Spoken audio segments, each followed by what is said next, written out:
Pues estamos aquí con Nicolás, es un compañero de Latinoamérica. Él es un camarada y tiene la más importante, yo creo, manera de hacer agitación y la propaganda es mediante la música, mediante el arte.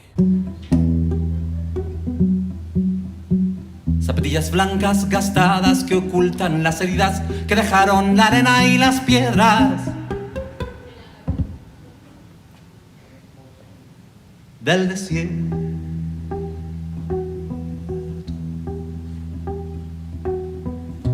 Platícanos un poquito de dónde viene Nicolás, Chile, tu familia. Tengo entendido que son comunistas. ¿Cómo?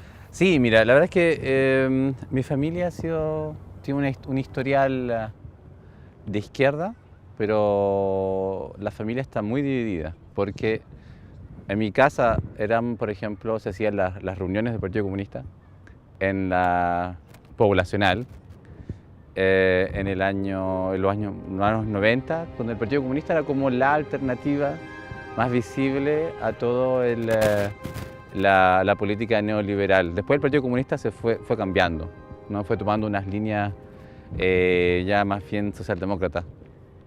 Pero en esa época el Partido Comunista tenía sobre todo un rol bastante importante en Chile y también lo tuvo la dictadura en cuanto a la organización poblacional. En Chile la población se llama las villas, a los sectores más pobres de la ciudad. Y al mismo tiempo en mi familia también hay mucha gente muy de derecha. O sea, en mi familia tengo, una parte somos de izquierda y la otra parte son policías, soldados, y se convive de alguna manera, ¿sabes? Claro, mi papá fue militante comunista desde su juventud, poeta también, estuvo participando en muchos grupos, incluso fundó grupos literarios durante la dictadura y los dos, mi papá y mi mamá, han estado siempre muy abocados al trabajo social. Por supuesto, eso ha tenido una gran influencia en mi pensamiento político y también en mi desempeño como artista, porque si tú creces en una casa donde el trabajo, el oficio del padre, por ejemplo, es la poesía, y una poesía también enfocada a lo social, donde se escuchaba mucha música de la trova cubana, se escuchaba Violeta Parra, Quilapayún. Miren el hervidero de vigilante para rociarle flores al estudiante. Miren cómo relumbran carabineros para ofrecerle premios a los obreros.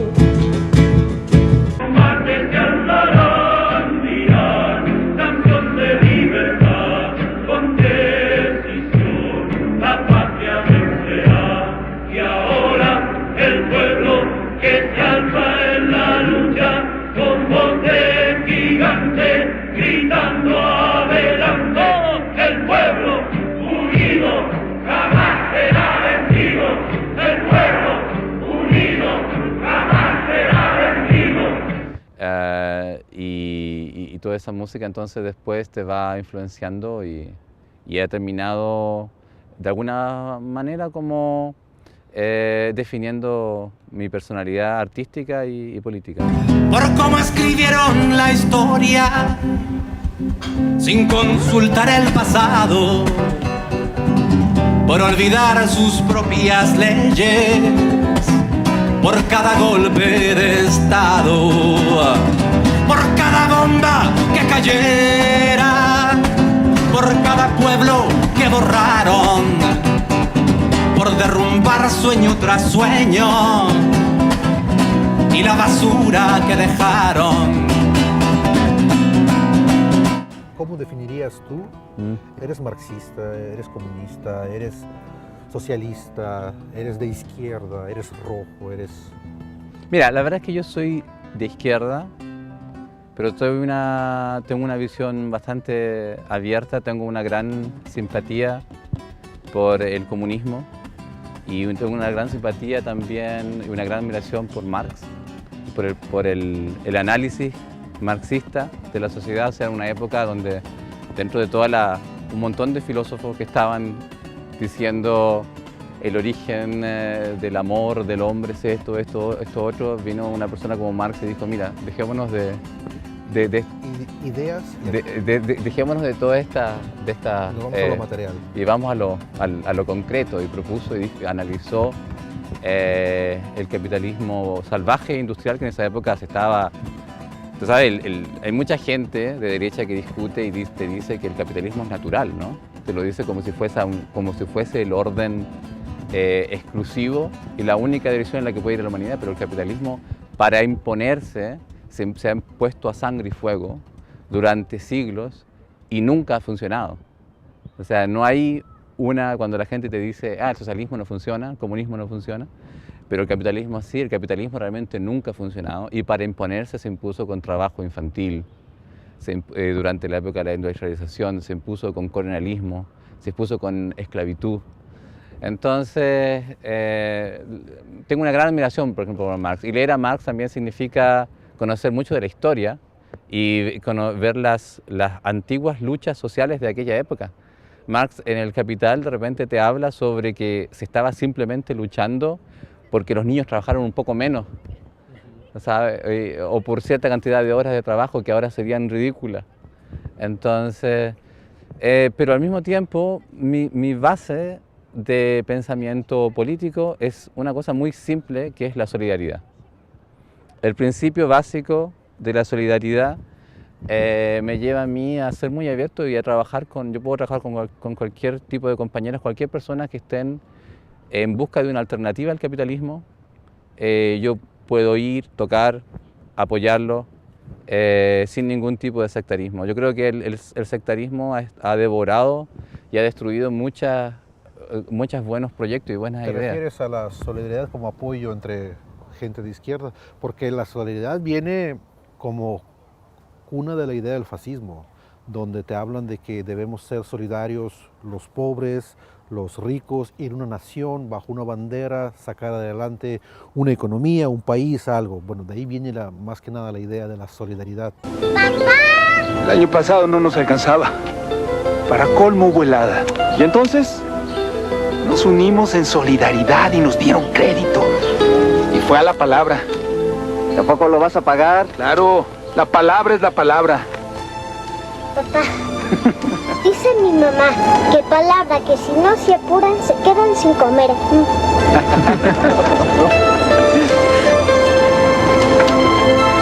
Solidaridad. Unidos para progresar.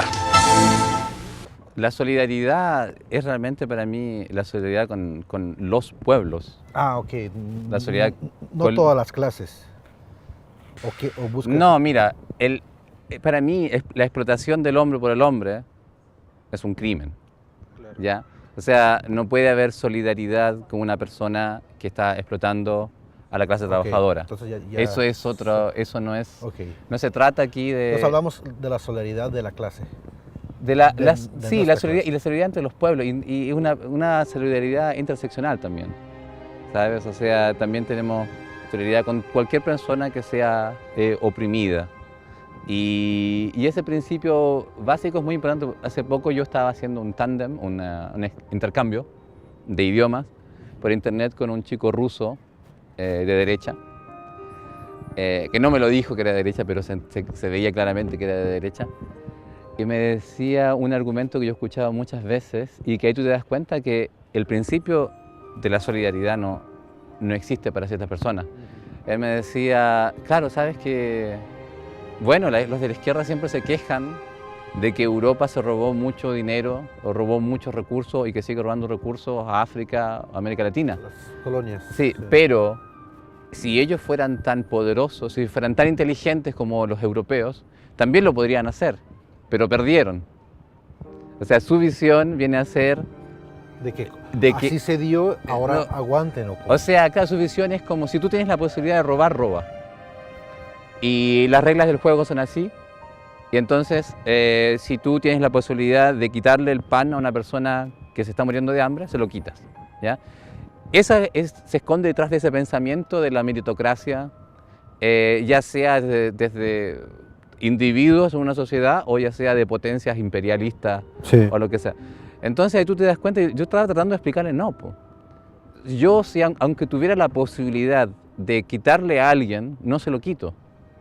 Es una cosa, es un principio básico moral de la solidaridad. Y por eso te he hablado de la solidaridad, que es como la base de donde nacen todas estas ideas. Ahora bien, a mí me falta una absoluta inteligencia sobrenatural como para saber cuál sería el modelo que le gustaría a todo el mundo y que sería pues la perfección. No existe, porque el modelo por el cual estamos luchando nosotros, pues claro, no le va a gustar a la clase alta, nunca le va a gustar a la clase alta. Inventará todo para darte a entender. Y es el gran problema, hay muchos de la clase baja que por el Bueno, sueño... a mí no me importa tanto, ¿sabes? Lo que le gusta o no le gusta a la clase alta. Me interesa más como la clase... Sí, pero es a lo que me refiero. Hay muchas personas de la clase baja que defienden las ideas de la clase alta porque aún creen en el sueño americano de que mañana o se lo quito a alguien o voy a tener suerte y me gano mucho dinero y tendré la posibilidad, ¿no? Sí, claro, aunque es una cosa también más vieja que Estados Unidos. Y eso Unidos. nos frena a la clase, como clase, pues, para la lucha, porque hay muchos de nuestra propia clase o mucha clase, la clase obrera, pues, que siguen defendiendo al rico, creyendo en esa idea de que ellos también podrán ser ricos algún día. Honestamente, yo pienso como tú. La lucha política puede parecer inútil, pero ¿qué quieres que haga con mis ideas? ¿Y a dónde tiramos los muertos? La tierra ya está llena de huesos, los muertos ya van sobre la tierra hasta sirven de mano de obra barata. Mira, te embalaron la fruta, ojalá que un día no les agarres miedo y les quites lo que les falta por morir. Sí, imagínate, el anticomunismo también en Chile después de tantos años. Ahora el candidato más popular para las próximas elecciones era un militante del Partido Comunista que, a mi parecer, este Partido Comunista no es muy comunista, o sea, es un partido, sigue siendo un partido burgués, pero lleva el nombre comunista. Y ese candidato fue bloqueado por la derecha y se ha hecho toda una campaña del terror con respecto a él, por el hecho de que este señor, Daniel Jadwe, es militante comunista y es palestino. Entonces, el pánico que sigue produciendo la palabra comunista, incluso si se trata de sujetos que se dicen comunistas, pero que realmente no están, ni siquiera están por expropiaciones, ni siquiera están por realmente arrebatar la riqueza a los explotadores, sigue siendo el mayor miedo, ¿no? Y en Chile es uno de los ejemplos más grandes de que la burguesía, entre una revolución socialista y el fascismo, prefiere 1000 veces el fascismo. Y al final siempre se inclina por el fascismo como la última alternativa en contra de la revolución obrera, como fue el caso en 1973. Pero hoy solo existen las tinieblas y el oxígeno y el nitrógeno guardan sus planes para un mundo mejor.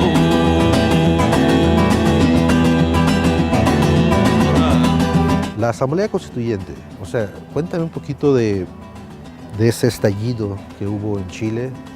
¿Qué sucedió? Nosotros vemos las noticias, ¿verdad? Lo que pasa en Cuba, sí. Lo que pasa... Siempre tomamos partido en redes sociales, con Palestina, con Venezuela, con Colombia, ¿no? Pero no hay como ser de ahí y saber explicar qué pasó en Chile.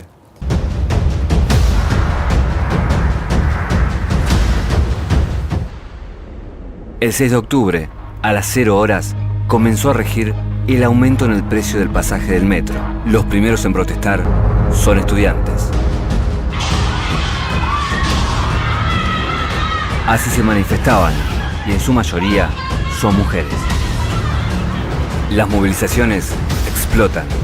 Las protestas por el aumento del precio del metro derivan en choques entre manifestantes y policía antimotines en Santiago. Al 18 de octubre, 136 estaciones que integran la red del metro sufren ataques. Al menos 16 buses son incendiados en las calles. Grupos de manifestantes prenden fuego también el edificio de la compañía eléctrica Enel y una sucursal del Banco de Chile. Al día siguiente, el presidente de Chile, Sebastián Piñera, decreta estado de emergencia en las provincias de Santiago y Chacabuco. Piñera deja sin efecto el aumento del precio del metro y llama al diálogo. Vamos a suspender el alza de los pasajes del metro. Pero el diálogo viene con toque de queda. He tomado la decisión de decretar la suspensión de libertades personales, de movimiento, a través de un toque de queda total en las provincias de Santiago, Chacabuco y comunas de Puente Alto y San Bernardo. Se registran movilizaciones e incendios contra el gobierno en otras ciudades. Las autoridades informan que se efectúan más de 300 arrestos. El número oficial de heridos es de 156 policías y 11 civiles. Se producen las primeras muertes. El 20 de octubre, el Congreso ratifica la suspensión. El presidente Piñera da un nuevo discurso y habla de una guerra. Estamos en guerra contra un enemigo poderoso, implacable, que no respeta a nada ni a nadie. El toque de queda en Santiago se impone por segunda noche consecutiva y se declara el estado de emergencia en otras 9 regiones del país.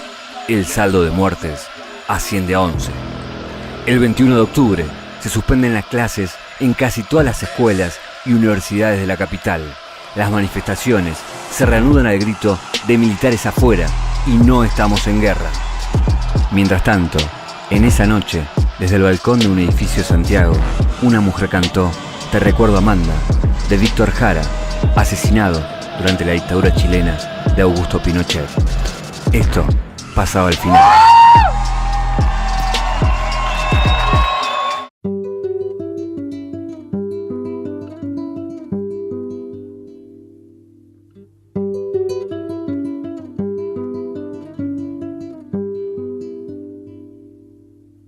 Te recuerdo, Amanda, la calle mojada, corriendo a la fábrica donde trabajaba Manuel.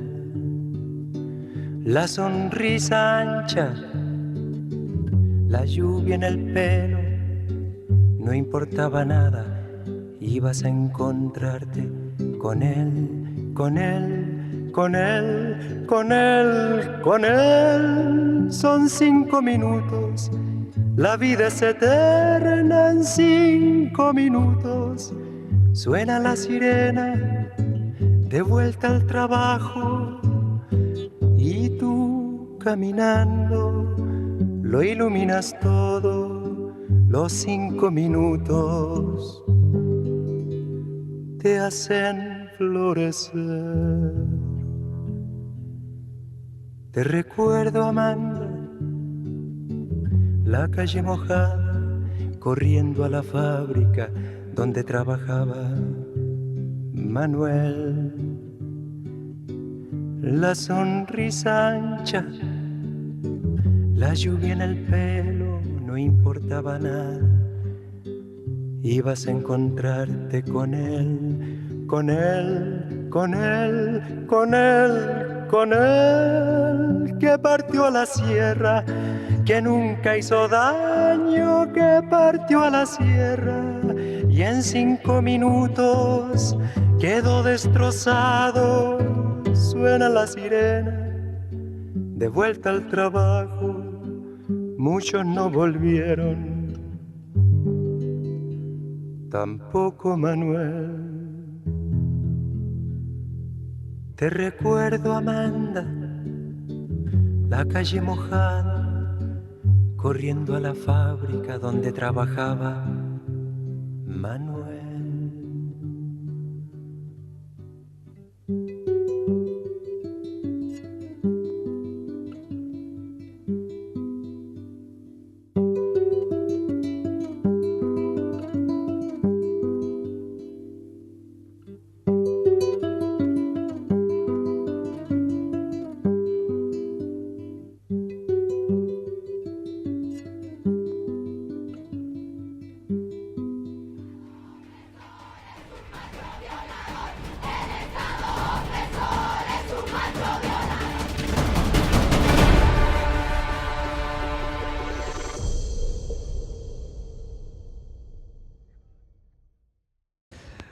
Mira, es bastante interesante que tú me preguntas eso, porque el estallido social del año 2019 ocurrió justamente cuando estaba haciendo mi primera gira en Rusia. Y yo estaba tocando en Smolensk cuando comenzó, y sin tener internet ni nada. Después me fui no tenía la posibilidad de leer las noticias. Después llegamos a Minsk y minutos antes del concierto, revisando los mensajes, me doy cuenta de que estaba ocurriendo esta verdadera despertar del pueblo chileno, y que fue una cosa muy, muy bella y muy inesperada para muchos, porque en Chile se hizo una propaganda, una ideologización neoliberal muy fuerte a partir del 73. O sea, la propaganda anticomunista, pero sobre todo de decirnos, tratar de convencernos de que la única alternativa económica, social para el mundo realmente venía a ser el capitalismo. Entonces imagínate que en los 90 se mostraban imágenes de Rusia, mostrando cómo todo ahora era tan perfecto en Rusia y cómo era tan terriblemente trágico en la época socialista. Y esa es la propaganda que la gente se comió durante mucho tiempo y que de alguna manera le impidió poder buscar alternativas al capitalismo. El estallido social en Chile teóricamente comienza por una subida en el precio del metro. Se subió el precio de la tarifa del metro en 30 pesos. ¿Ya? Comenzaron unas protestas por parte de estudiantes liceanas que no estaban sufriendo esta subida del precio, porque ellos iban a seguir pagando el mismo precio que antes, pero en solidaridad con las personas adultas empezaron a evadir.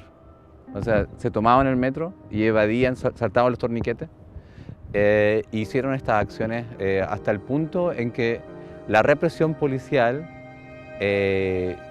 llevó al pueblo a solidarizarse cada vez más con estas compañeras, y comenzó toda una ola de protesta en Santiago, Valparaíso, que al final ya no eran por estos 30 pesos, y uno de los eslogans de esa época fue: no son 30 pesos, son 30 años. Entonces, partiendo por estos 30 pesos, se empezó a hablar de que, bueno, el sistema de pensiones en Chile no funciona, nos están robando las pensiones. Aquí la salud es para los ricos. Aquí la educación es solamente para la clase alta. Hay problemas de vivienda. Hay zonas de sacrificio que se llaman, por ejemplo, a los lugares donde la industria funciona contaminando toda la ciudad, donde incluso los niños se llegan a desmayar cuando van al colegio porque el aire está tan contaminado. O sea, hay un montón de abusos hacia la clase trabajadora, hacia los pobres, y al mismo tiempo la corrupción de los políticos y los empresarios nunca es castigada. Imagínate que el sistema capitalista es tan injusto que una felonía a veces solamente la pagan los pobres con cárcel y los ricos los pagan con dinero, con pagar una multa, ¿sabes? Entonces, esa desigualdad macabra, creo que Chile era uno de los países, creo que el segundo país más desigual de América, ¿sabes? En el mundo en lugar 61.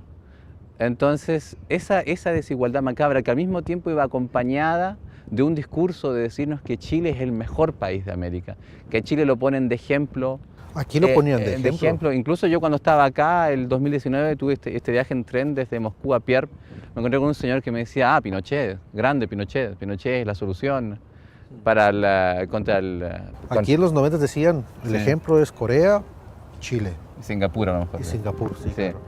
Bueno, entonces, al mismo tiempo de que la gente estaba viendo en esta realidad absolutamente miserable, el mundo paralelo de los medios de comunicación, de los ricos, de los políticos, de los empresarios, era el país perfecto, porque los empresarios ven el mundo o ven ven la economía desde los pizarrones, ¿no? O sea, ellos ven como la economía desde el punto de vista de mientras más crece la economía, mejor está el país, sin considerar que no hay leyes laborales, que hasta el agua está privatizada. ¿Cachai? Entonces de ahí nace toda esta protesta. Y se empezó, entre tantos reclamos de la población, el gobierno y la clase política agarró uno de los reclamos, que era una nueva constitución. Una constitución escrita por el pueblo, se supone, ¿ya? En Chile nunca hubo tal constitución. Las constituciones de Pinochet, que esta es la constitución del 80, que es la actual hasta ahora todavía, la constitución de Alessandri de los años 20 y las constituciones anteriores, todas fueron impuestas por regímenes dictatoriales. Entonces, en la petición de una nueva constitución, de una constitución que permitiera que la riqueza del propio país vaya hacia la población y que se apartara del régimen subsidiario que tiene el Estado.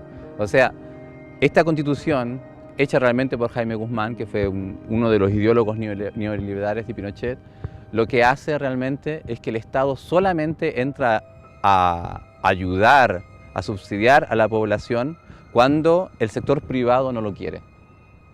Entonces, si el sector privado no ayuda, entonces entra el Estado. El Estado es poco menos que una palanca de emergencia para ayudar a la población. Entonces lo que se estaba pidiendo era, nosotros queríamos escribir una constitución, nuestra propia constitución, donde el número uno sea el pueblo, ¿ya? Se puede discutir ahora si esa constitución realmente soluciona todos los problemas. Yo creo que no. Yo creo que esa era solamente una de las reclamas y una estrategia política de Piñera, el presidente de Chile todavía, y de los políticos fue enfocarse en el tema de la nueva constitución para olvidarse de todos los otros temas que realmente son incluso mucho más importantes, como que es la repartición de la riqueza. Sí. Entonces, bueno, y ahora se eligieron los candidatos, los constituyentes para esta constitución, y hubo un triunfo abrumador de la izquierda, y ni siquiera de la izquierda ya tradicional, sino que una izquierda extraparlamentaria. Una lista, por ejemplo, que arrasó con estas elecciones para constituyentes se llama la Lista del Pueblo, y por primera vez en la historia fueron elegidos indígenas. Incluso la constitución la preside una mujer indígena. Mapuche, ¿no? Sí, mapuche. Y esos para mí son grandes avances, pero el fondo realmente es otro, que el fondo viene a ser, para mí sigue siendo la lucha de clase y la repartición de la riqueza, pero también hay que ir con el pueblo, ¿no? O sea, tú no puedes llegar a imponer todas esas decisiones cuando el pueblo todavía no está concientizado de que el paso realmente más grande vendría a ser un cambio absoluto de este sistema por un sistema donde los trabajadores tengan el poder. No nos destruye nada, no nos detendrá.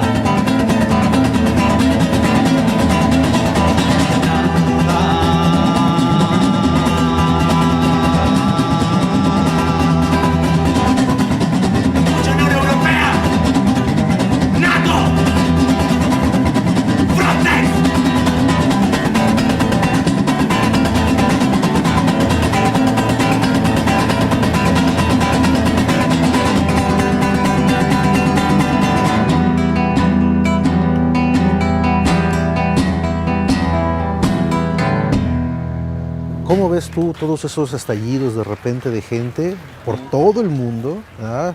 Yo creo que hay un desgaste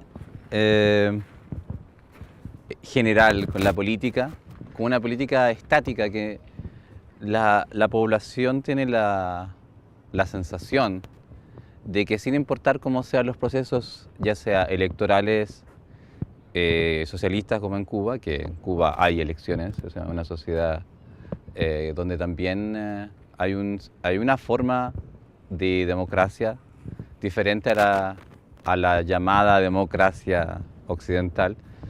Pero en ambos casos la gente tiene la sensación, desde mi punto de vista, de que no importa qué es lo que voten, qué es lo que hagan, al final siempre todo sigue igual. Y esa sensación es una sensación que traspasa ya los sistemas y que va más allá de si es un país de izquierda o un país de derecha, ¿sabes? Y yo pienso que en Colombia es muy similar a lo que pasa en Chile. La gente está luchando por educación gratuita. ¿Y en Cuba por qué están luchando? Bueno, es difícil. En Cuba yo conozco mucha gente de Cuba, ¿ya? En Cuba hay una gran parte mercenaria, que son personas que están apoyadas por los contrarrevolucionarios, pero también hay una fracción de la población, y me parece un grave error del gobierno cubano no reconocer este sector, porque al no reconocer este sector del que voy a hablar ahora, tarde o temprano va a volver a ocurrir el estallido del 11 de julio.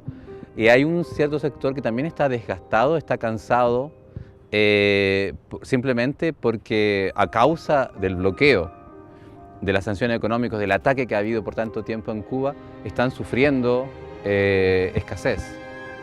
Entonces el gobierno cubano debería ser más transparente y reconocer que una parte de las personas que salen a protestar no son solamente mercenarios pagados por organizaciones no gubernamentales, yanquis o lo que sea, sino que son también pueblo descontento. Tiene que abrir los oídos y escuchar también a esta parte. ¿Hay un pueblo contento? Tú que vives en Alemania, ¿es un pueblo contento? Bueno, es una forma de decir en realidad, ¿no? Yo creo que es que si me preguntas si hay un pueblo contento, nos pondríamos a hablar ya hasta una etapa metafísica, porque te podría decir qué es la felicidad, o sea, yo no sé. Entonces, platícame. Bueno, pero deja terminar un poco con la idea. Hay gente que ha querido buscar puentes entre estos grupos. Es muy peligroso para la revolución, encuentro yo, desconocer a las personas que espontáneamente han salido a protestar, ¿ya? Y ha habido personas muy militantes, muy revolucionarias, como Silvio Rodríguez, por ejemplo, que han ido a conversar con algunas de las personas que fueron detenidas durante las manifestaciones del 11 de julio. Por supuesto, es bastante triste y es bastante manipulador el hecho de que los medios de comunicación nunca muestren las marchas que hubo a favor del gobierno. O sea, por ejemplo, en Alemania yo jamás he visto que haya solamente se muestra cuando hay algún tipo de protesta en contra del gobierno. Pero es muy importante desde el punto de vista socialista, encuentro yo, de que el gobierno sea transparente, porque la gente se cansa en general de un discurso alejado de la realidad, ¿sabes? Y eso es lo mismo que te estaba hablando antes sobre Chile.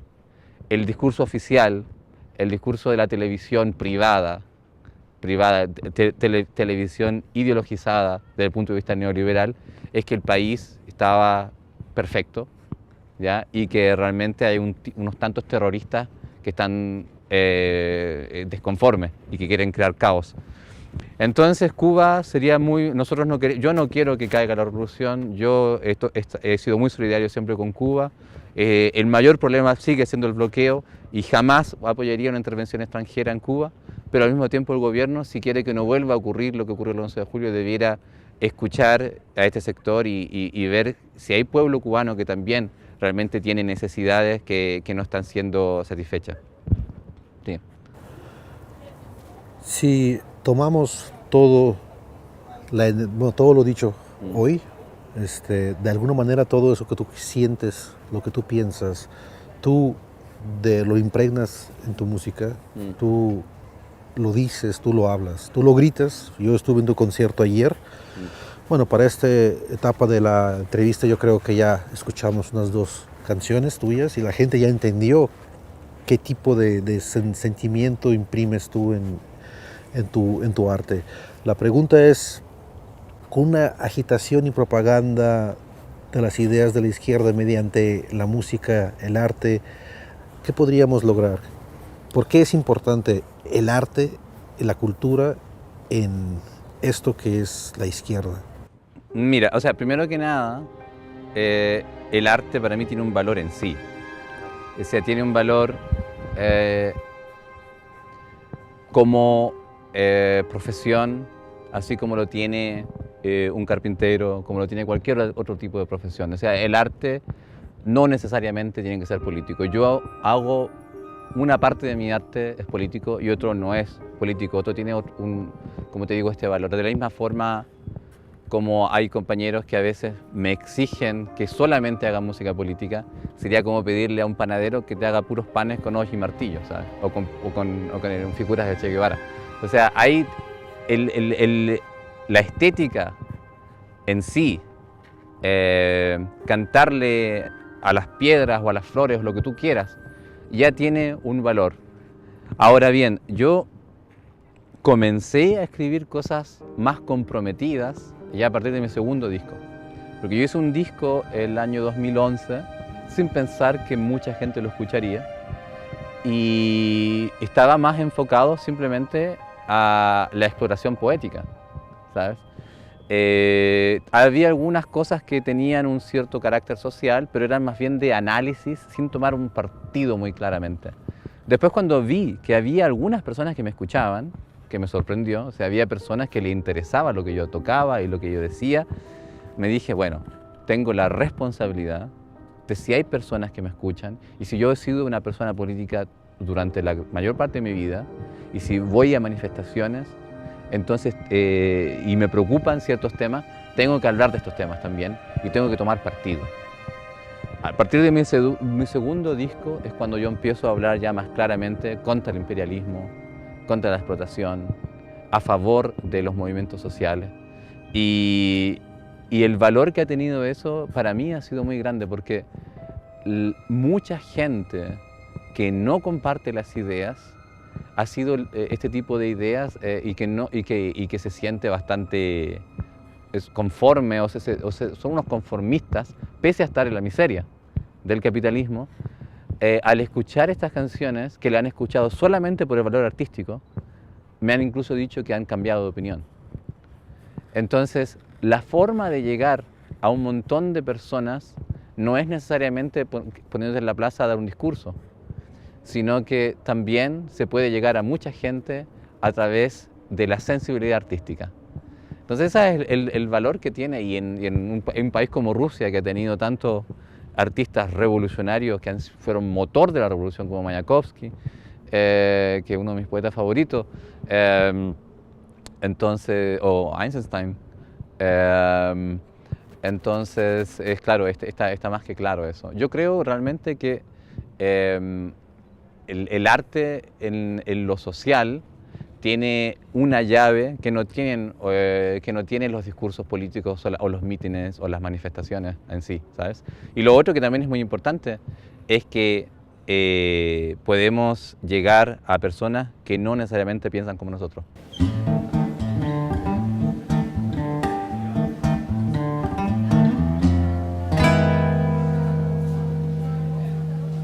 Mi impaciencia no me dejaba comprender, pero él sí que está bien, como él.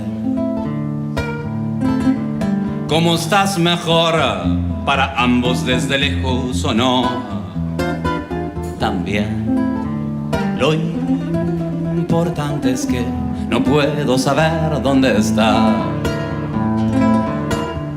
Las cosas son y están de la mejor manera, y el mejor que yo lo sabe. Eso quisiera, más vale ni siquiera poder mirar a las estrellas con seguridad, o hallar algún país en el mapa, o alguna forma de localizarlo desde lejos.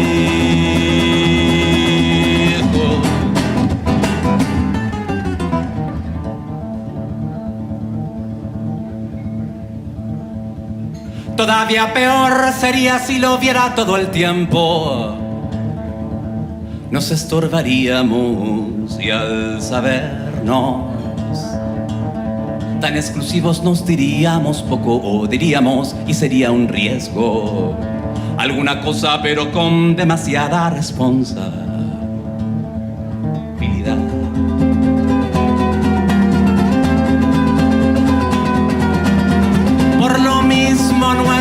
encuentro tan delicado tendrá que ser como nosotros.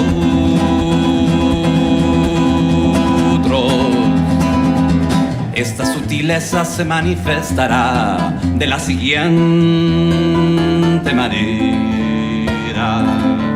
Uno de los dos nunca llegará a saber de la presencia del otro.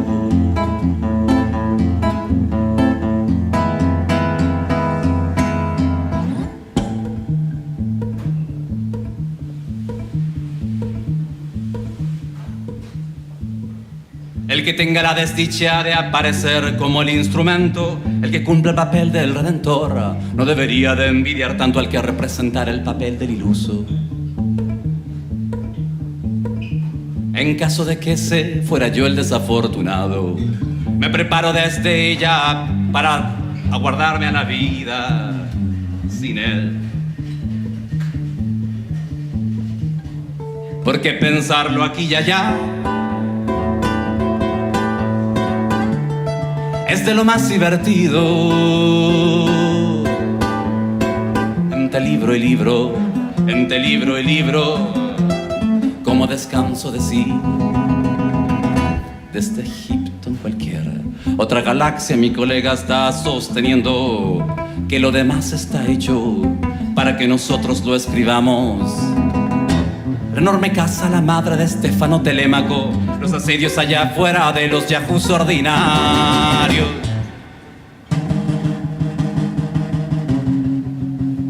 Pero estos pensamientos son tan peligrosos que de repente me desespero. Grito cosas, lloro, corro contra las paredes hasta ensangrentarlas. Él ni sabe que existo tan lejos, él acabará conmigo pronto. Espero inmóvil como Prometeo, me muevo siempre dentro del mismo espacio. Mientras tanto,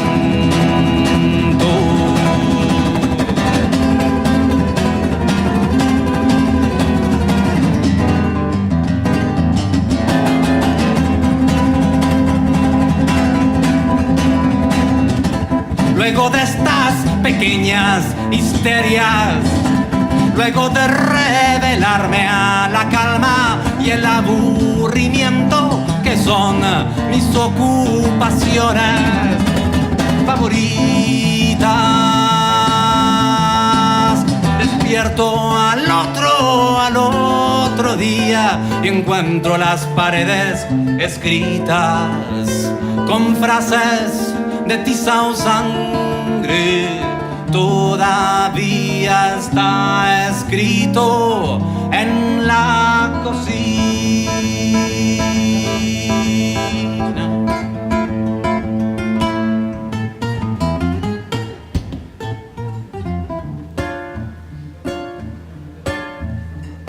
Llegado un momento, él se impondrá o se extenderá sencillamente. Antes el hecho de saberlo yo a él en vez de lo contrario me hacía pensar que yo era lo importante, pero después supe que solo eliminamos lo que desconocemos. Yo mismo aplasto y me deshago nada más que de las cosas que ignoro.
va.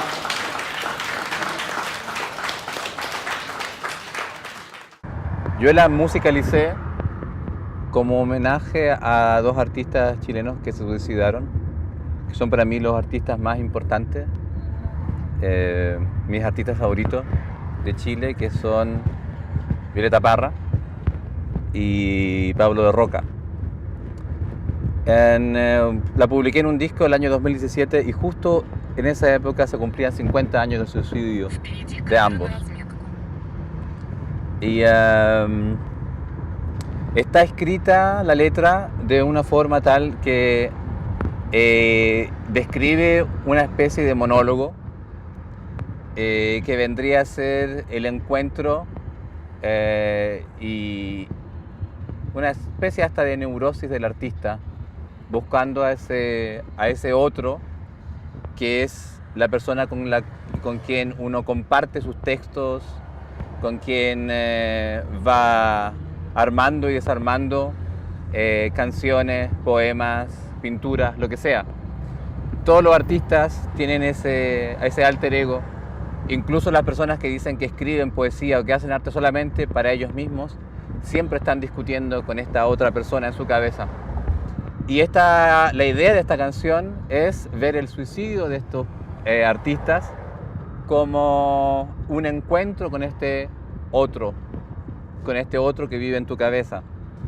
Y tiene una intertextualidad con el poema La Casa de Asterión de Borges y por ende también una referencia con el mito del Minotauro, porque ese poema también se basa en ese mito griego. Entonces es una canción que yo, claro, la hice como homenaje para estos artistas. En algún momento de mi vida me di cuenta en mi infancia de que muchos de mis artistas favoritos se habían suicidado y siempre me había preguntado por qué. Esta canción demuestra de alguna forma también una añoranza por parte del narrador, de la voz que narra en la canción, en el texto, por tener a alguien que lo comprenda. Son artistas que fueron muy incomprendidos durante su época. De Roca, muy incomprendido, el poeta más grande para mí de Chile, y Violeta Parra también. O sea, la grandeza de Violeta Parra sí vino recién a reconocer después de su muerte también. Entonces, oye, y De Roca tenía un pleito con Neruda. Con Neruda, cuenta un poquito. Sí, mira, hay un libro, lamentablemente no me acuerdo del que lo escribió, pero se llama La guerrilla literaria chilena. Y es un libro que recomiendo porque te narra de una forma bastante de primera mano un montón de anécdotas de aquella época en que los tres grandes poetas de Chile, que eran Pablo Neruda, Vicente Huidobro y Pablo de Roca, estaban en una guerrilla literaria prácticamente. O sea, se estaban atacando lo uno, un poco como Yesenin y Mayakovsky, que eran poetas de izquierda, sobre todo Mayakovsky, pero que estaban en una constante rencilla, ¿no? Y en la rencilla entre De Roca y Neruda era principalmente porque De Roca consideraba que Neruda era un comunista burgués y De Roca se consideraba una persona que vivía de su arte. Él dice, milito y mi poesía es mi militancia. Hacía una poesía que estaba 100% en pos de transformarse en un lenguaje de masas para conseguir un cambio social. Lo curioso, lo irónico, es que su poesía realmente nunca pudo ser de masas, y la poesía de Neruda lo pudo ser mucho más y pudo ser mucho más accesible. De Roca era una persona que hay anécdotas, yo conozco gente que lo conoció, una persona que vendía sus libros casa por casa. Tenía la idea de autopublicarse, o sea, la autogestión, fue un pionero de la autogestión, porque ahora hay mucha gente que se autogestiona, ¿no? Artistas que se autogestionan. De Roca se autopublicaba y iba vendiendo por los pueblos, en las poblaciones, le vendía a cualquier persona sus libros, quería llevar su libro a las masas. pero su lenguaje era demasiado moderno para la época. Y claro, tuvo muchas rencillas en el Partido Comunista, lo echaron, por ejemplo. Hasta el día de hoy no está claro por qué lo echaron. Incluso se dice que hubo una persecución a todos los integrantes de su familia. Porque, o sea, la primera razón que a mucha gente se le ocurre es porque Neruda era una vaca sagrada del Partido Comunista, ¿no? Y De Roca era un enemigo acérrimo de Neruda. Incluso se escribieron libros donde se critican claramente el uno al otro. Y claro, realmente lo interesante también sobre el caso de Roca es que Pablo de Roca es el vanguardista que inicia el nuevo lenguaje, el lenguaje alejado de la poesía más dulzona, más romántica de principios del siglo, y lleva la vanguardia europea a Chile, incluso te diría hasta Latinoamérica, junto a otro escritor peruano que se llama César Vallejo, ¿ya? Entonces es increíblemente influyente y recién ahora se le está dando el estatus que realmente se merece. Su libro más influyente se llama Los Gemidos, que fue publicado en 1922, y ese libro, que tiene un ataque directo a Estados Unidos en un poema larguísimo a la Mayakovsky, que se llama Yanquilandia, donde él habla de Roosevelt, donde habla de la vida en Nueva York. O sea, son textos que muchos parece que hubieran sido escritos ayer, ¿no? Tiene un modernismo tal. Ese libro, increíblemente influyente en la literatura chilena y por ende en la literatura latinoamericana, él solamente pudo vender 7 copias. Y el resto, para recuperar el dinero, tuvo que venderlo al matadero para envolver carne. Entonces, De Roca viene a ser algo que les gusta mucho a la cultura rusa, coincidentemente, pero De Roca en Chile viene a ser un héroe trágico, ¿ya?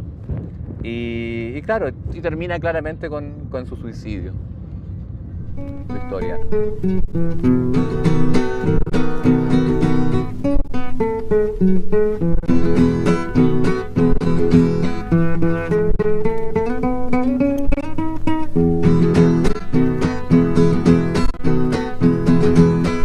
¿A dónde va a ir el guerrillo con ese abreviado vuelo? Con ese abreviado vuelo. Háblame de la nueva canción. Tiene una madre que es Clara, quien es la gran fundadora de la canción chilena, que es Violeta Parra. Violeta Parra fue la inspiración de todos los grupos que vinieron después, incluyendo Víctor Jara, Inti Illimani, Quilapayún, y otros menos conocidos en el exterior como Orlando Alarcón, Héctor Pavés, un montón de gente. Patricio Mans, que es muy importante pero no es muy conocido también en el extranjero.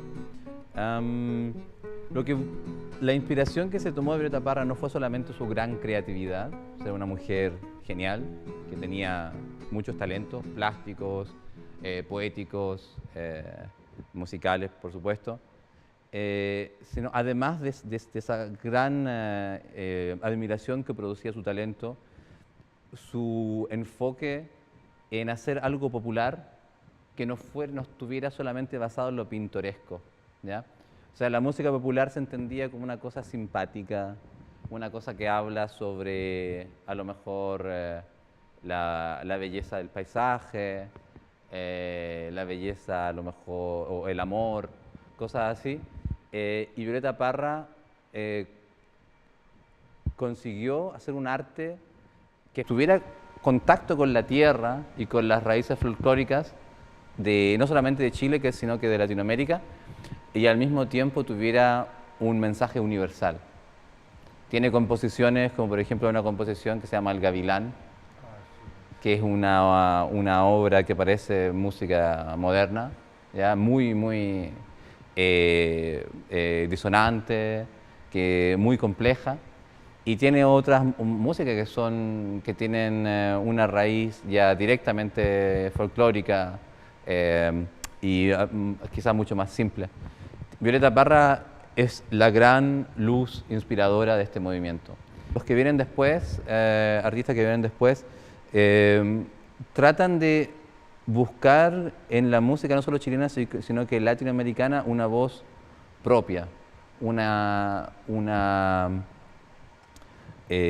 forma de hacer arte que no sea no esté solamente basado en la música anglosajona, ni en el pop de la época en inglés, ni nada de eso, sino que una gran inspiración fue, por ejemplo, la música boliviana, ¿ya? La nueva canción más bien es una música en un principio latinoamericana y después universal, porque muchos de estos grupos como Inti Illimani y Quilapayún terminaron tocando no solamente música de Chile, de Perú, de Bolivia, de Argentina, sino que y de Cuba y de muchos otros lugares, sino que también tarantela, música italiana, música francesa, ¿sabes? Entonces termina siendo un movimiento universal. Ahora, un gran movimiento cultural, el movimiento cultural musical más importante para mí que hubo en Chile. Ahora, políticamente, han decepcionado mucho a su pueblo cuando volvieron del exilio, muchos de estos artistas. Cuando volvió la familia Los Parra, cuando volvió Quilapayún, Inti Illimani, ellos de alguna forma olvidaron lo que era vivir en Chile y después de haber pasado el exilio en Francia, Italia, volvieron tocando estos temas antiguos, revolucionarios, pero con un discurso socialdemócrata o apolítico.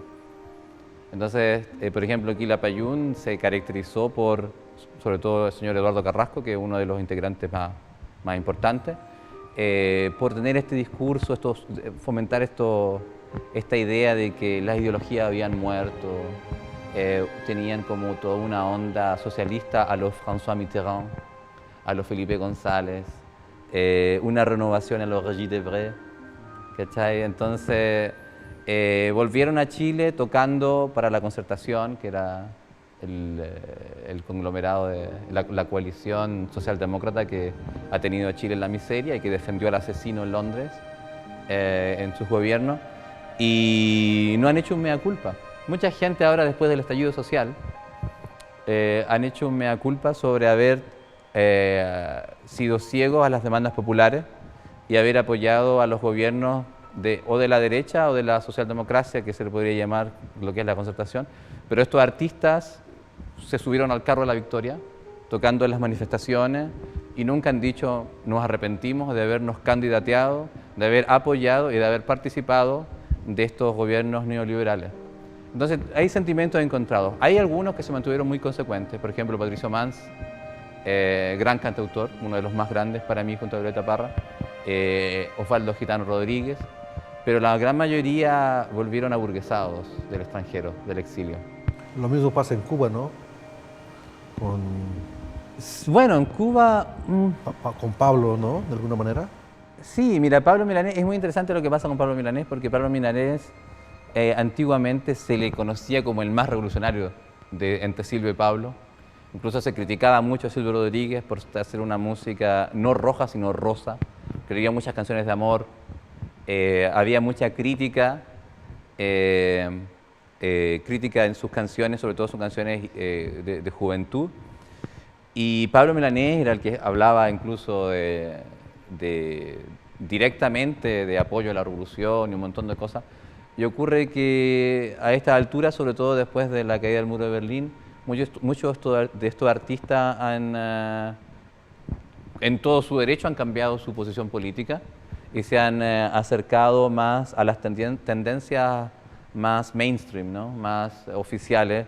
Y, por ejemplo, ahora Pablo Milanés es muy disidente y se ocupa más de escribir solamente canciones de amor y casi ya no canta las canciones antiguas, más revolucionarias. Y Silvio Rodríguez, que así había sido tan criticado, se ha mantenido siempre consecuente y siempre muy militante y ha tenido una gran influencia en mucha gente que a lo mejor no es de izquierda, como lo que hablábamos un poco antes.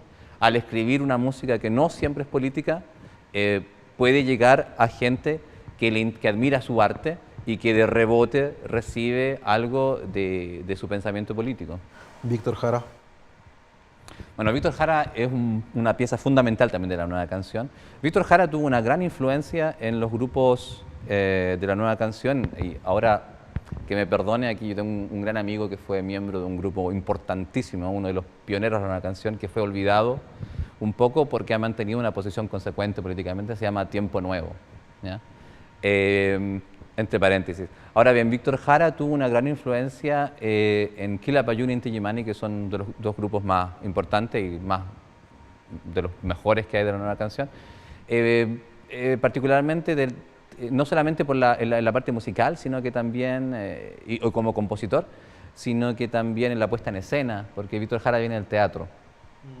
Víctor Jara primero fue actor, después fue director de teatro, fue director musical, no estoy tan seguro si de ambos grupos en algún momento, pero tuvo una gran influencia, incluso ellos mismos lo han reconocido, que él vino y les dio como sus características, ponchos negros y puesta en escena por parte de Víctor Jara. Entonces, bastante interesante. Hace poco Quilapayún, Eduardo Carrasco de Quilapayún escribía que ellos se habían alejado del comunismo y tenía palabras muy despectivas, bastante anticomunistas realmente para referirse a la gente que estaba apoyando a un candidato comunista que se llama Daniel Jadwe, que hablamos antes. Lo llama, ojalá que estas lacras no vuelvan a tener el poder. Y ocurre que ellos han cantado canciones de Violeta Parra, que era comunista, y lo dice en sus canciones, y de Víctor Jara, que es militante comunista, y siempre se dijo comunista, ¿no? Entonces hay una especie de una gran hipocresía por parte de esta gente, porque al mismo tiempo de que reniegan de eso, han ganado mucho dinero, y cuando vienen de gira por Europa siempre tocan Venceremos, siempre tocan El Pueblo Unido, y hacen este tipo de canciones. Pues... En todo caso, entre paréntesis, yo tengo una gran admiración por ellos, desde el punto de vista artístico, ¿no? Pero no soy de las personas que tiene ídolos que no critica, yo critico a mis ídolos. Claro, hay una canción de Silvio Rodríguez que sería bonito tocarla porque, ¿sabes qué? Te voy a ser bien honesto, antes cuando estábamos hablando sobre Cuba, yo tengo una posición crítica. Yo creo que el único apoyo que se le puede dar a un gobierno es un apoyo crítico. No hay otro tipo de apoyo a ningún gobierno. Y realmente hay una cosa que no mencioné entre las críticas que hacía al manejo que tiene el gobierno de la situación actual, y es que no podemos nunca olvidar la solidaridad inmensa de Cuba con los pobres del mundo. Sí. O sea, Cuba ha sido una posibilidad para estudiar, para mucha gente que se les ha sido negada esa posibilidad en sus propios países. Cuba ha mandado doctores, ha tenido operaciones como la Operación Milagro en Bolivia. Fue una pieza fundamental de la lucha contra el colonialismo en África. Entonces, no nos podemos olvidar de que pese a ser un país bloqueado, que la mayor cantidad de los problemas que hay en Cuba vienen del bloqueo criminal imperialista, por más bloqueados que estén, han encontrado una y otra forma de practicar aquello que yo te hablaba en un principio, que es la solidaridad.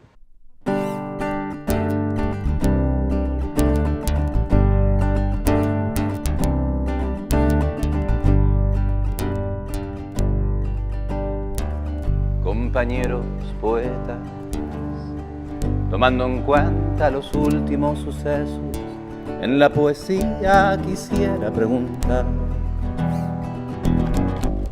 Me urge, ¿qué tipo de adjetivos se deben usar para hacer el poema de un barco sin que se haga sentimental? Fuera de la vanguardia o evidente panfleto, si debo usar palabras como flota cubana de pesca y playa Girón.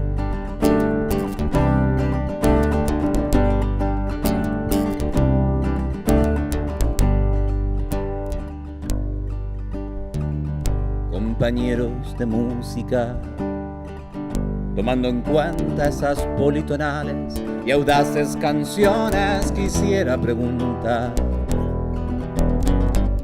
Me urge, ¿qué tipo de armonías se deben usar para hacer la canción de este barco con hombres de poca niñez. Hombres sí solamente, hombres sobre cubierta, hombres negros y rojos y azules, los hombres que pueblan el Playa Girón.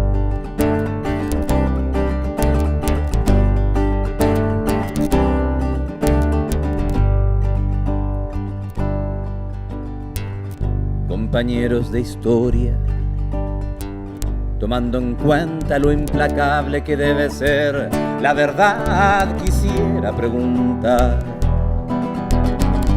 me urge tanto que debiera decir qué fronteras debo respetar.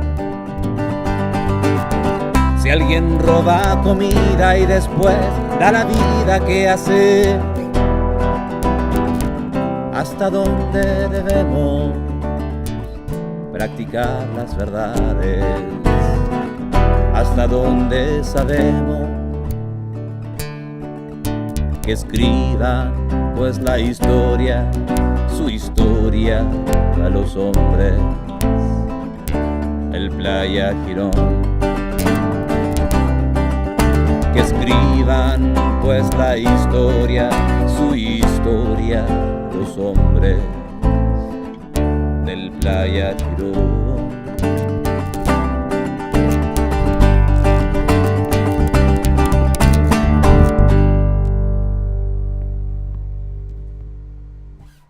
¿Hacemos otra?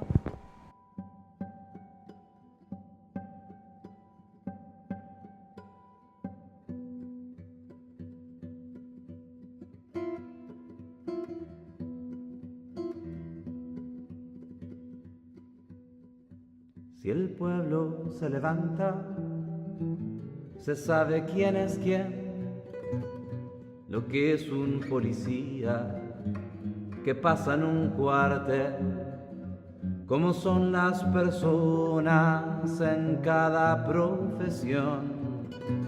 Se verá que no hay nadie que no tenga un color. El cura que predica de un orden natural se aleja del que lucha por repartir el pan, y el médico que aprende para saber sanar del otro que trabaja por su estatus social. Si el pueblo se levanta, florecerá el dolor de gente silenciosa que nunca se quejó. 1000 años de miserias quedan en evidencia, lo que sienten los pobres, lo que ocultó la prensa. Si el pueblo se levanta, hasta el intelectual, por muy perfeccionista de su propia moral, apretará los dientes, tendrá que decidir si se queda en palabras o sale a combatir.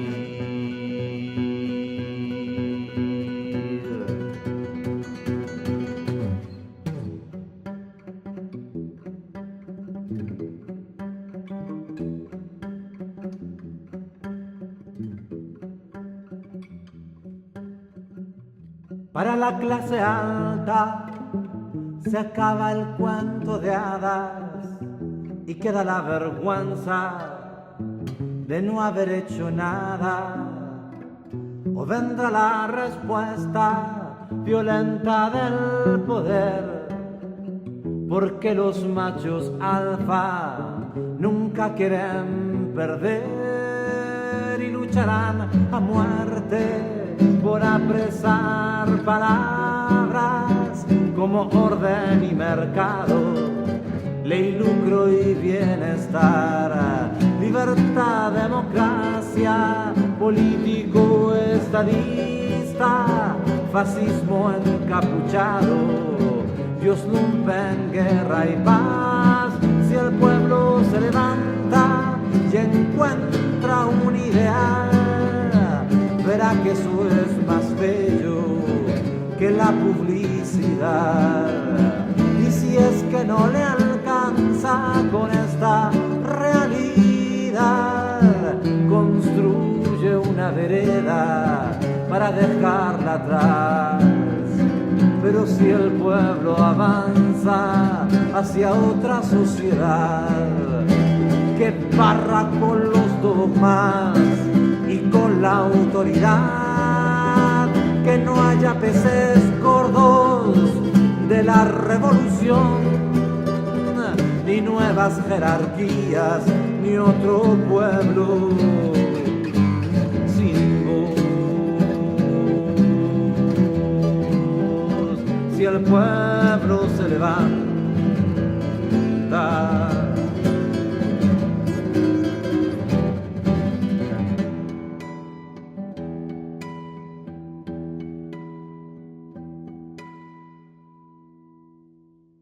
primero quiero agradecerte que me has dado la oportunidad de tomar esta entrevista, porque no nos conocíamos. Yo te vi en una entrevista con Constantín. Constantín me preguntó si te conocía, y dije que no. Y me dijo, muy interesante el chavo, va a venir. Y fue cuando empecé a escribirte y decirte, supongo que dijiste, ¿quién es este loco que está ahí? Yo te filmo, yo te filmo. Eso es primero. En segundo, quiero agradecer por lo que haces, porque es precisamente lo que... Bueno, yo pienso que un comunista hoy, pues no hay barricadas, así tales como tales aún no las hay como para ir a... Así que hay que tratar de influir en la mente de las personas por el arte. Yo creo que lo que tú haces, para empezar, la calidad con la que lo haces y la fuerza con la que lo haces, es precisamente lo que hace falta a veces para que las mentes jóvenes de repente se interesen en la idea. Quiero agradecerte y quería hacerte la última pregunta. Tú tuviste un tour por varias ciudades y este concierto fue el último en Moscú.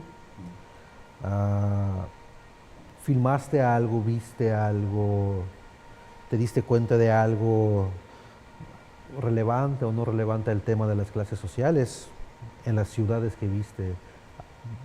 Van varias veces que ves Rusia. ¿Qué opinas de Rusia? ¿La has comparado con Alemania? ¿La has comparado con Chile? ¿Voluntaria o involuntariamente? No sé. ¿Qué puedes decir al respecto? Bueno, agradecerte primero a ti también por la invitación y poder participar y intercambiar ideas y mostrar también mi trabajo. Sí, esta es la segunda vez que vengo a Rusia. La primera vez fue el año 2019. También hicimos un tour con mi amigo Anton Ripati por varias ciudades rusas. A mí me llama la atención en Rusia, en los pueblos más pequeños en los que estuvimos, que hay una infraestructura muy vieja, muy agotada, y hay gente que vive realmente bastante pobre, ¿ya? O sea, hay y es bastante extraño ver tantos íconos de la izquierda, ¿no? Te encuentras con Lenin por todos lados. Lenin está más que presente en todos lados y al mismo tiempo al frente un McDonald's. O sea, una sociedad muy capitalista, con ídolos o con una especie de observación del pasado, ¿no? De lo que fue la Revolución Rusa y lo que fue la Unión Soviética. Entonces, hay como, es un lugar que a mí me ha parecido muy contradictorio en ese sentido. Lo otro que me parece contradictorio es que no exista realmente, según lo que yo he visto, no hay un movimiento de izquierda como lo hay en Chile, como lo hay en los países latinoamericanos, así fuerte, gente que esté buscando alternativas al capitalismo. Incluso a la mayoría de las personas con las que yo tuve contacto en algunos conciertos estaban asombradas de que mi música era en gran parte política. Y Y en las personas que se quejaban, que tenían un pensamiento crítico con respecto al gobierno o a la sociedad en su conjunto, con una posición bastante inocente con respecto a lo que es el imperialismo y cómo es lo que es Europa, una idealización de Europa, de Alemania, de Francia y de Estados Unidos, sin en ningún momento considerar todo lo que son las guerras imperiales, lo que es el capitalismo globalizado, ya que produce riqueza en un lado del mundo, pero en la mayor parte del mundo produce miseria, una miseria terrible, y que realmente este capitalismo devastador está destruyendo el planeta. O sea, estamos llegando a un punto donde cualquier persona que te diga que el capitalismo es la única alternativa, entonces no hay alternativa, porque el capitalismo no es una alternativa. Eso sí lo está demostrando en los efectos del capitalismo brutal en el planeta Tierra. Entonces, me parece que lamentablemente no me encontré con mucha gente que tuviera una posición crítica con respecto a la sociedad. Y la mayor parte de las personas que tienen una posición crítica aspirando a un mayor capitalismo, aún, ¿ya? O un capitalismo diferente. Un capitalismo no diferente. Corrupto. Sí, bueno, la derecha siempre utiliza el tema de la corrupción y la delincuencia. O sea, la derecha que no propone un sistema alternativo, realmente a lo que va es a decir, estamos gobernados por malas personas. ¿Ya? Y dice, esta persona es una mala persona. Nunca dicen el sistema es malo. Sí. Dicen, es malo este señor es corrupto, esto otro. Y es una estrategia muy antigua con la que han gobernado y se han presentado como alternativas sin ser alternativas, ¿no? Y eso es lo que, aparte de la oposición acá que yo he conocido, está basado más bien en eso, en decir, claro, tenemos un mal capitalismo, ¿no? En todo caso, esta última vez que he venido, o sea, en esta oportunidad, he tenido el placer de conocer gente que sí está buscando una alternativa, conocerte a ti, conocer a otra gente, a otras compañeras y compañeros que realmente creen que el único cambio posible que puede llevar a una sociedad más justa y más igualitaria es un cambio sistémico de sistema. Entonces, me voy con mucha más esperanza esta vez que la primera vez y espero volver y que la próxima vez que vuelva haya un movimiento de izquierda mucho más grande, más poderoso.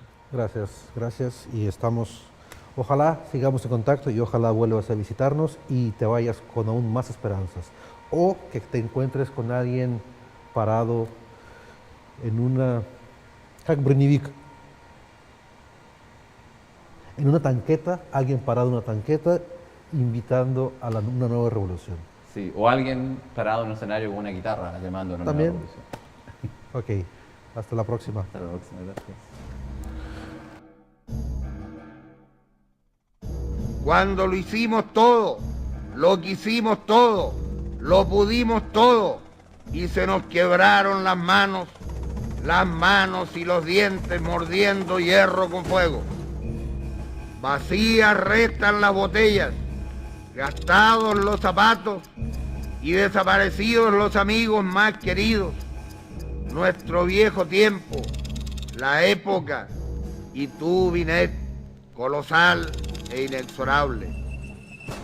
Todas las cosas van siguiendo mis pisadas, ladrando desesperadamente, como un acompañamiento fúnebre, mordiendo el siniestro funeral del mundo, como el entierro nacional de las edades, y yo voy muerto andando.